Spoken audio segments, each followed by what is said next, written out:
Let me ask you something, what happens when you combine Fire Emblem, Danganronpa, 13 Sentinels, Aegis Rim and Slay the Princess? You get the 100 line Last Defense Academy. Now, I'll be honest, no other JRPG so far in 2025 has impressed me quite like this one. If we're not counting the phenomenal Clair as a JRPG, which is a topic for another day by the way, then a lot of the games that have come out so far this year have been kinda disappointing in my opinion. For instance, we've had releases such as Atelier Yumion which felt a bit too detached from the series, as well as Trost for Daybreak 2 which really irritated me with its story by the end of it. I've already got more in depth on this game in a previous video of mine. But there has been some standout JRPGs from 2025 so far, such as Rider and the Bravely Default remasters, but they're re-releases so they don't really count as new experiences for the most part. Anyway, when going into Last Defense Academy, I pretty much had no idea what to expect outside of playing the director's previous titles. However, after reaching over 100 hours with this game, I felt pretty certain that this is probably the best JRPG of 2025 out of the ones I've played so far, which is why I wanted to make this video talking about it. And with all that out of the way, let's talk about the 100 line Last Defense Academy and why I think it's worth your time if you're a fan of JRPGs. Before tackling the main story and characters that make up 100 line Last Defense Academy, I wanted to mention my favourite part about the game so far, that being the actual gameplay itself. This title is part light novel and part strategy RPG, which is mostly comprised of these tower defense style maps. You'll mostly be defending the school against multiple enemies, which are comprised of different waves that you have to get through. As a strategy game where it excels against its peers like Fire Emblem or any grid style tactics experience, is how it's designed to be played very aggressively. You have this AP counter which signifies how many turns you can take, and when killing a commander or stronger enemies, this will increase the counter, granting you more turns. What this all results in are waves of enemies where with the right amount of thought and planning you can wipe through them in just one turn before they can even fight back, which is incredibly satisfying to pull off. Each student that you also take control of has their own playstyle which feels really unique and complements their out there personalities.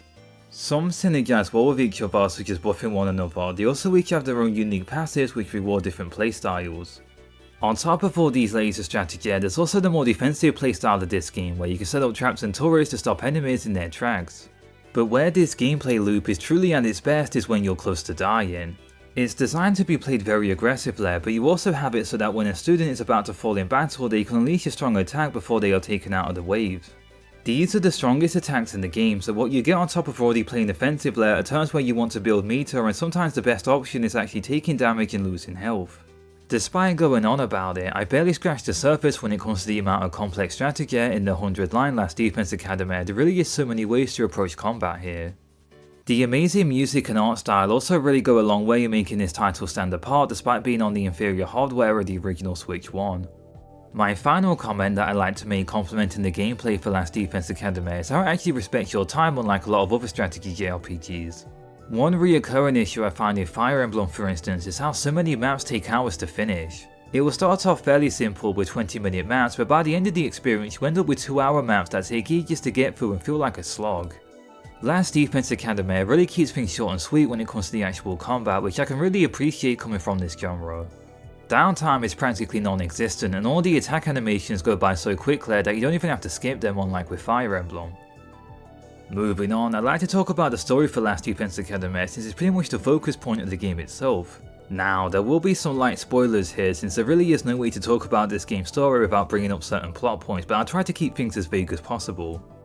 But there is a small footnote when it comes to recommending this game. It's definitely not for everyone, especially if you're not a big fan of certain anime tropes and writing styles. Similar to something like horror, there are just certain people out there that you can't recommend the genre to, and that's very much like how it is with anime.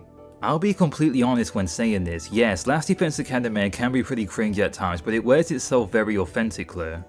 It's 100% not for everyone, but for those that can stomach this more out there approach, this game does go in some crazy directions, some being genuinely interesting and thought provoking, whilst others will wish you never touched this game in the first place. Seriously, this game comes with every single trigger warning imaginable, but that's to be expected if you're familiar with the director's previous games. Like Danganronpa, it's very difficult to pinpoint the actual appeal of these games. But similar to that title and a train wreck in real life, you can't look away at just how far some of these characters go to make you feel uncomfortable. It's a bizarre appeal to say the least, and it's one I can genuinely not point to words because a lot of it can just be some grade A cringe. But hey, cringe compilations are popular for a reason. Anyway, a big part of this game's marketing, similar to Slay the Princess, is just how many endings this game actually has. It's actually great at times since you get to see organically how your decisions will lead to the characters and narrative's fate. However, as you can expect, some of these endings aren't as good as each other and some kind of feel like a waste of time. As the game's name would imply, there is in fact 100 different endings, and as a result of so many different endings, it allows the writers to do what they're known for and write some really messed up and straight up nasty stuff. If you thought the Spare Disease was bad in Danganronpa 2 or Korekiyo in V3, this stuff sets a new precedent for how sick and twisted these scenarios can get. In all honesty, it makes Danganronpa look tame in comparison. All I'm saying is, whatever you do, don't take these pills, just close the game or load another route. Trust me, the emotional scars aren't worth it. Anyway, dialing things back a bit, it did really remind me of the themes of Slay the Princess and how you can have these fictional worlds that completely conform to the player's choice but at that same time show the errors of wanting a narrative to play and contort completely to what the player wants. Even though you might think certain decisions were right in the moment, they can easily backfire, and what started out as good intentions of what you think is the best for these characters can quickly spiral out of control and create these dark and twisted timeline scenarios. Your decisions can quickly turn against you and make you hate yourself or the main protagonist for it. Speaking of, I kinda hate the main character in this game, Takume. The whole cast in general varies from being great in some arcs and other times just being insufferable. But yeah, the main protagonist in particular, especially when compared to the other main characters in previous games that the director has made, isn't that good in my opinion. He's not the worst, but some of the things he will say will definitely make you roll your eyes from time to time. But outside of these more minor complaints, the actual main story in Last Defense Academy is incredible and had me invested throughout the game's runtime. A lot of the story plays around with your expectations and what you think might happen by throwing in a few curveballs here and there. The central mystery of wondering why you're even defending this academy in the first place is a really interesting one. And without going into spoiler territory, it really goes around in many different directions, especially with the way it blends into the different endings that you can get. However, this is a very complicated game and I have many different footnotes to bring up before recommending it to just anyone. First of all, I have to talk about my own experience for a second. So this video is already a really strange one from me. Usually what happens is that I finish a game, get to the credits and then write a script to upload into a video. But I'll be completely transparent when I say this, I haven't technically finished The Last Defense Academy. So once again, I'm trying to be really vague when it comes to spoilers, but there are 100 endings in this game and I only have 10 of them. But bear in mind that my playtime is 100 hours long. I picked up this game about a month ago after going through my backlog and finally getting around to it since it came at a very awkward time before the Nintendo Switch 2 came out. Anyway, so I'm pretty sure that this game is probably the longest game ever made in existence. No, seriously, like 100 hours and I'm only 10 endings in, like please send help, I don't think I'm ever going to finish this game. This is the first time this has ever happened before for me.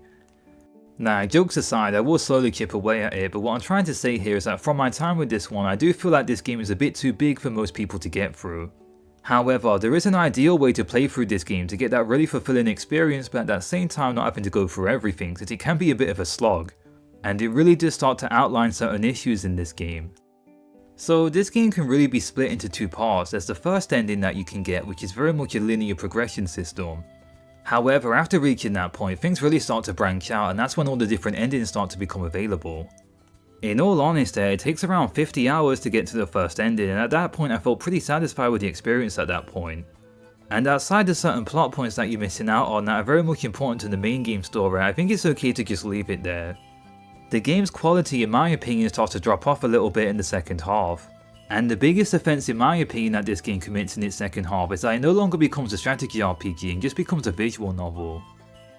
The game's balance goes completely off the radar in the second half and it no longer becomes important to actually participate in the battle since you'll be so overpowered that you can kill pretty much anything. I will say though, if you're like me and you fell in love with some of these characters and the story itself, then go ahead, but I'm just saying that it does come with some footnotes since it's not as good as the first half in my opinion. But do bear in mind the incredible amount of inconsistencies in the second half's writing. Some of these endings are great, but some of them are downright offensive and very insensitive at times. If I could compare this game's narrative structure to any other, it would be a lot like Fire Emblem Three Houses. Sure, you could play for all 4 routes, but you'd easily be playing for almost 200 hours worth of runtime. Most people that played this game didn't exactly play every route. You could hypothetically, but how long of your intrigue and enjoyment will keep you going that long? That's an answer I really can't give. But it's the same here with Last Defense Academy. Even despite its issues in the second half of the game, it's still genuinely my favourite JRPG from 2025 so far. I simply have more respect for a game with a bold vision that will try something different, even if what it's trying might not be for everyone down the line, over a game that plays it too safe any day of the week. Which so far I found a lot of the new JRPGs from 2025 has fallen into this trap of playing things too safe. And I mean, if you're looking for a solid JRPG that has so much content that there's a huge chance you won't even finish it, this game has got you covered. You can easily spend 100 hours in the Last Defense Academy without even seeing all that the game has to offer. But with all that being said, now I'm curious, have you played any great JRPGs from this year? Feel free to let me know in the comment section. Also, any feedback on this video would be appreciated. Thank you so much for watching, and I hope you have a nice rest of your day.